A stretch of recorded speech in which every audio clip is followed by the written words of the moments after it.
העורך הבא שלנו הגיע במיוחד מאירופה כדי לספר לנו איך מתמודדים עם אחד האתגרים הכי מסובכים, עם האתגר הזה בדיוק של ה-Last Mile. גונר אדלברט הוא המנהל ב-UPS שאחראי על התמודדות עם האתגר הזה, עם אתגר ה-Last Mile, איך להביא את המשלוח בזמן לכל לקוח ולדאוג שהוא יקבל את זה איך שהכי נוח לו, גם אם הוא בעבודה ובעיקר עם המתנה בסניף הדואר, זה לא בדיוק הבילוי המועדף עליו. אתם מכירים, גם דיברת על זה ליאור, על פתרון של UPS, על ה-Access Points, כלומר לאסוף את החבילות מבתי עסק קטנים באזור המגורים שלי, בזמן ובמקום שנוח לי. אדלברט מביא איתו תוצאות של מחקר עדכני שערכה קומסקור עבור UPS על הצרכנים בתחום רכישות האונליין, מי הם, למה הם מצפים, מה הם רוצים, מה הם לא רוצים, וממה הם ממש מעדיפים להימנע.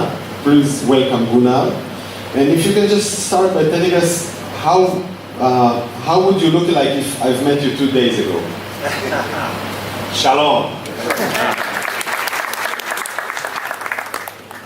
I just came to Tel Aviv from the European Championship in football, where my country, Sweden, we qualified, and we had our first game against the wonderful country of Ireland. And you know, the Irish supporters and the Swedish supporters are sort of friendly people. There's no fight, no problems. I had a Swedish jersey, all excited, and then an Irish supporter came up to me and painted my face Irish colors. But no problem, we are friends. So shalom, Ani Gunnar Adalberth, and unfortunately that's the extent of my Hebrew knowledge. I apologize. But what's interesting, what I've learned about people in Tel Aviv and Israel, your English is so good. I'm very, very impressed. Every single person I've spoken to speaks perfect English. Probably better than mine. So I don't think there's a problem if I speak English. Before I talk about e-commerce, just briefly my experience with Israel and Tel Aviv. I have been here one time before. I think it's a wonderful country. I think Tel Aviv is a very unique city because you have both the beach and the city life. And for a person like me to combine beach, sunshine, and city, I think it's the best of both worlds. So I'm going to spend the rest of the week and weekend here with my fiance, and we plan to maybe rent a bike around Tel Aviv. We went to Old Jaffa last night. It's a wonderful place. And we're going to lay on the beach and maybe look at some of the art and the painting here. So thank you so much for inviting me. It's my privilege and honor to be here with you today. So I'm going to talk about the e-commerce and a little about the future of e-commerce, because the theme of this is about the future. And you know, I'm not sure if anybody knows exactly what will happen in the future. I think we all have our own crystal balls, but I'm going to try to paint a picture to you about e-commerce. And also for those of you who have a web shop, you have decided to sell your products online. Congratulations. I'm going to share some advice to you about how you can grow your revenues even faster and more profitable.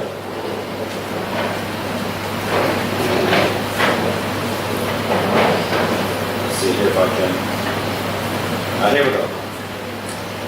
So I'm going to share with you 4 topics.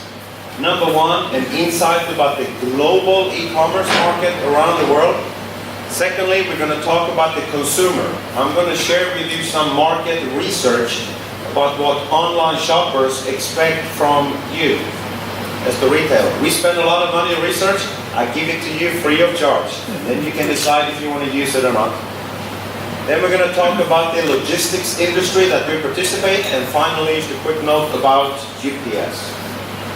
By the way, if there's any questions or so, I'll be more than happy to have an individual discussion with each one of you after this. I'm available. So we talk about the global e-commerce market. We are now projecting the growth between now and the year 2020. So it is about the future. And you can see that on the left axis, you see the compounded annual growth between 0 and 40%. On the other axis, there are 4 various segments. And what's interesting is that the fastest growing segment right now is the online commerce, in particular the cross-border online commerce. So globally around the world, the GDP, the gross domestic product, is expected to grow, say, around 5% in the future. The retail, companies like yourself that have decided to sell your products in a physical shop, you may grow at 7% globally on average. But for those of you who have decided to sell your products online, that growth rate is over 20%. And this is the one reason why many companies have started to sell products online. If we go 20 years ago, if I wanted to buy a tie, the only place I could find a tie was to go into a physical store and buy a tie. Today, I can buy ties many places online. And the reason companies that sell ties, as an example, have done that to sell their products online is the growth. There's higher growth to sell your products online than there is to sell it in the physical stores. And the final segment, the online cross-border, that is just when you start selling your products to other countries. So most companies in Israel, when they start selling their products online, they probably sell their products in Israel. And then they get the growth rate on average maybe at 15-20%. But if they decide to sell their products outside of Israel to neighboring countries, to other countries around the world, there's higher growth rate. So for those of you who sell products in a physical store, that's good. My advice is, if you want to grow even faster, sell your products online. And if you want to grow the fastest, sell your products online to multiple countries.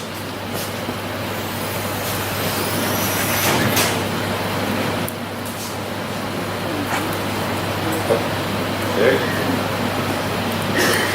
So, if I were to look at the outlook for 2020, you may say, Gunnar, what are the largest e-commerce countries in the world? Well, there's basically 10 countries that represent, I believe, close to 75 to 80% of all the e-commerce around the world. And it's the country of the United States, it's China, it's UK, Japan, Germany, Canada, France, Australia, Korea, and India. Do you recognize the flags? It's a good test to see if we know geography here. If there's basically 3 countries that represent 2/3 of all e-commerce. It's United States, China, and it's UK. So for any of you who are thinking about expanding your web shop to at least Europe, my advice is UK. UK is the 3rd largest e-commerce country in the world, and the largest in Europe, and is twice the size as the e-commerce market in France and in Germany. So UK is important.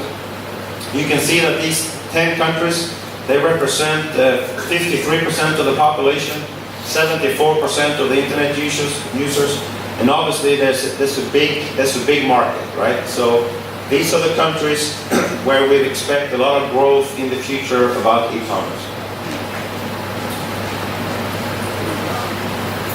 Moving on to the consumer.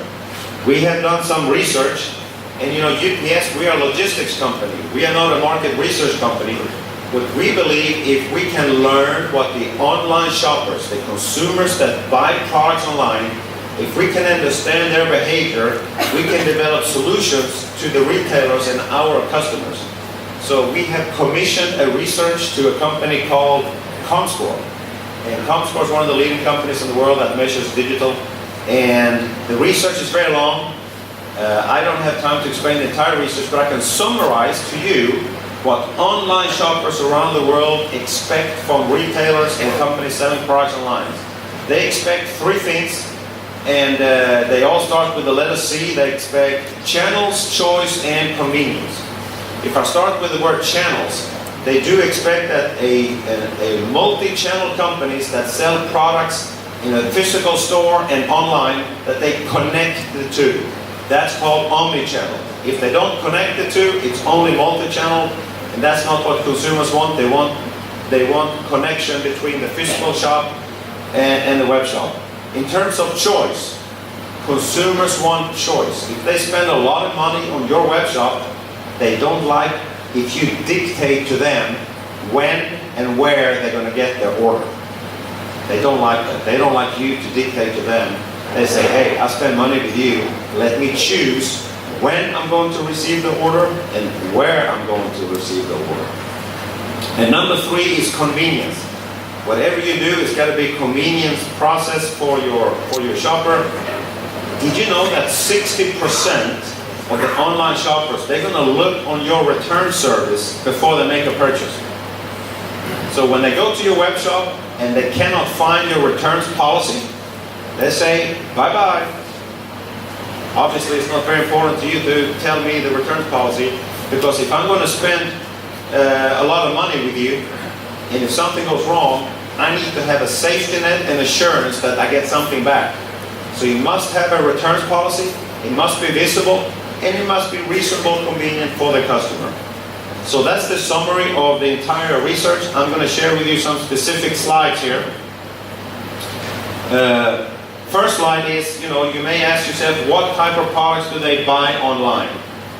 The most 2 common things that consumers around the world buy online is apparel. It's shoes, it's clothing, it's shirts, and it's ties. And they also buy books, music, and movies. But in addition, you can see that they buy many things online. They buy shoes, cosmetics, toys, home appliances, other consumer electronics, mobile devices, sporting goods, accessories, groceries, pet supplies. There's basically not a whole lot of things you cannot buy online. You can buy many things online, and this is what consumers buy online. So these are the consumers that we have talked to. We have talked to 6,000 online shoppers in Europe. It's a representative sample that you can draw statistical significant conclusions. That means that in I don't know how many people live in Israel. Did you say it was 10 million or 8 million people? You don't have to interview 8 million people in Israel to have research. But you got to interview more than one. The question is, how many do you have to interview? Well, that's why you got a research company to draw conclusions. And they say, in order to have a representative sample to draw statistical significant conclusions, we need to interview about 6,000 online shoppers in Europe and about 1,000 in each one of the countries. So it's a representative sample here. If we do it all over again, it will get the same results. This slide is probably the most important slide for any company that's selling products online. The question is to the consumers, what information or options are most important to you when going through an online checkout process? That means the consumer, they like your product, they have a credit card, the color is right, the size is right, whatever, they're willing to give you money, and now they're going to do the checkout process that you have developed. This is what's important to you. Number 1 is they want their free shipping options, or they want a threshold. If they spend over I don't know if it's 500 shekels, whatever, they want to get something back in return. Number 2, they want a variety of payment options in addition to credit cards. Number 3, they want an estimated or guaranteed delivery date. You better tell them when they're going to get the order, right? You got to give them that insight. Number 4, provide critical information up front. Don't waste 20 minutes of their time and then you tell them the most important thing at the very end. All the important things tell the consumers up front. And finally, number 5, ability to select delivery location that's convenient to me. 43% of the consumer says the ability to select a delivery location that's convenient to me is the most important thing. That means for those of you who only offer home delivery, that's a good start. But you're missing out 43% of the consumers. So if you want to grow your products even faster, do what the consumers expect from you. Give them a choice to home delivery. This slide is also interesting. 50% of online shoppers in Europe have abandoned a purchase because there was no estimated date of delivery, right? So the retailers was not able to tell the online shoppers when they should get their product. That is not very good. And as a result, 50% of them said, bye-bye, I like your product, but if you can't tell me when I'm going to get it, bye-bye. You have to be better with me, right? You expect money from me, but you cannot tell me when and where I'm going to get the product. So they'll leave you, right? So here's some advice to you. You want to grow faster, more satisfied consumers? Tell them when they're going to get the order. You know, it's not rocket scientist, yet most companies forget it for whatever reason. Now, I was talking to a gentleman here about the difference between multi-channel and omni-channel. And again, my definition is that if any of you have a web shop and physical store, that is multi-channel. You have two channels. But consumers are saying, that's not good enough. You got to connect the two. You got to connect the two, right? That is omni-channel. And consumers and logistics are saying, there's two things you can do to connect the two. Number one, allow me to buy your product online, or I want to pick it up in the store. Number two, allow me to buy your product online, but I want to maybe return it at your store. Those are the two basic fundamental things that you got to think about. Unfortunately, most companies don't think like that. They don't understand what the consumers want. So that would be an advice to you. If you have a physical store and you got a web shop, connect the two. Allow your consumers to buy your product online and they want to pick it up in store. What's interesting here is 47% of online shoppers in Europe, they have shipped to store for collection. So they're used to it. And look at the last statistics. 30% make an additional purchase in your store just when they pick up the good they've ordered. So if you want increased foot traffic, do you want consumers to come into your store and buy even more? Well, provide omni-channel. Allow them to buy your product online and pick it up in your store, because when they walk into your store to pick up what they've ordered, 30% that they're going to buy something else. Right? Can it be better than that? This is really good insight, in my opinion, for any of you in multi-channel retailers here. So that was about the consumer. So in summary, they want channels, they want choices, and they want convenience. Think about this. They're going to buy your products, they're going to give you money. Don't dictate to them when and where they're going to get the order. Right? Give them the choice. They want choice. About the logistics industry, there's some significant changes. Just to name a couple of them here. The traditional domestic-only logistics company, I think they're finding it more challenging, right? Because the world is becoming smaller, more global. Consumers expect more than logistics within a country. They expect it sort of around the world. There's pressure, therefore, to offer consistent services across countries, right? Not only within Israel, but also, to other neighboring countries and around the world. Different delivery methods are being explored. Home delivery is the way it used to be. Now there's different type of business models. You saw a couple of them here. You have collection points, you have parcel lockers, you have drones, potentially, and you have others. Reverse logistics and returns is becoming more and more important. Make sure that you got a returns policy. If the consumer is going to give you a lot of money, where the trend is going. And the importance of logistics will definitely increase in the future. The correct product at the correct place at the correct time. And finally, quickly about UPS. There are 5 basic mistakes that most retailers make on the web shop. And the point is that UPS can help them to avoid making those mistakes. In terms of the no omni-channel experience, we have a service for that which we call ship to store. The problem with only offering home delivery, well, UPS, we have an access point network with over 26,000 locations. In terms of only one delivery time, we have multiple delivery times at UPS. By not stating the delivery time, we can help the retailers to state exactly the time when the parcel we deliver anywhere in the world. In terms of poor returns, we obviously have good returns policy, return services. And finally, just to show you a picture of the latest thing that UPS is offering, it's an access point network. It's where it's open basically all day long, 7 days a week, most of the countries. We have 26,000 locations. You can see here a map of the world. We acquired a company called Kiala who founded this market. And here's what's interesting. For those of you who like IT, if you do one IT integration with UPS, you get access of all the 26,000 locations. You can put that on an API or on a plugin on your web shop, and all of your consumers can have a choice in addition to home delivery. They can pick it up at these access point locations around the world. This is an example of how an access point actually looks like. Let's see if I can go back. Here, this is the one in Belgium. So UPS doesn't own this store. It's a chocolate shop. They sell chocolate, right? But in addition to that, consumers can also pick up and drop off their packages. There's a UPS brand there, and inside this is how it looks like. So this lady, she has ordered something online. She has chosen to pick it up at this chocolate location because it's open on a Sunday. She goes there on Sunday morning to pick it up, and while she's there, she's probably buying some chocolate, right?